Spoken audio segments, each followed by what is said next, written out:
السلام عليكم ورحمة الله وبركاته. حبايبي عاملين ايه؟ يا رب تكونوا بخير. النهاردة اول يوم مدارس بقى، وكل سنة وانتم طيبين وعام دراسي سعيد. نزلت النهاردة جبت سمك بوري زي ما انتم ما شايفين، وهننضفه مع بعض وهقولك شوية حاجات ان شاء الله هتعجبك. بالنسبة لمصروف البيت، عايزة اقولك قسمي مصروف الشهر بتاعك بالاسبوع، هتتحكمي فيه اكتر من مصروف الشهر. خلاص، لو عندك بقى اي عزومه اختاري اكلات تشيل بعض في الوقت والجهد والتكلفه.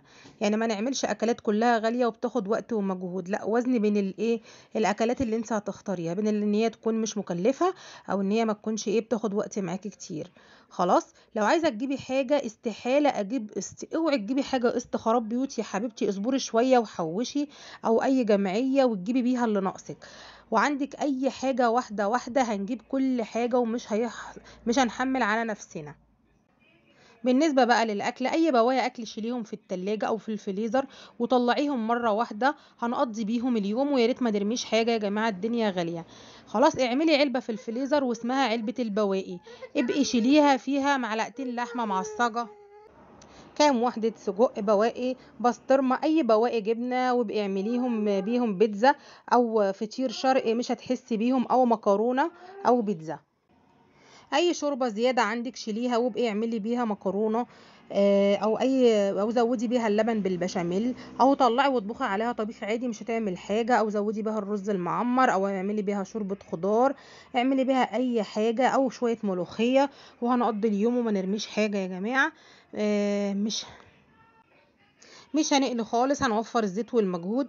واهم حاجه صحتنا، طريقه البطاطس المقليه في الفرن يا جماعه بمعلقتين زيت، والبتنجال كمان، وانا منزله لكم وصفه البتنجال بمعلقتين زيت، وتحفه يا جماعه، اقسم بالله احلى من المقلي 100 مره. اللي كان بيخلص الزيت. وكمان السمك البلطي والمكاريل كلهم برضو هنعملهم في الفرن، وبرضو منزله لك وصفه السمك في الفرن تحفه خالص. خلاص، ده بالنسبه للاكل والتوفير يا جماعه. نيجي بقى نخش شويه على الشقه. بالنسبه لتنفيض السجاد، لو عندك كسوه هتحافظي عليها جدا، مش عندك اي قماش او اكس او اي حاجه قديمه تحطيها عليها. بالنسبه لو في بيبي، البامبرز دلوقتي في انواع كتيره موفره، وما تخليش البيبي بيه لسن كبير.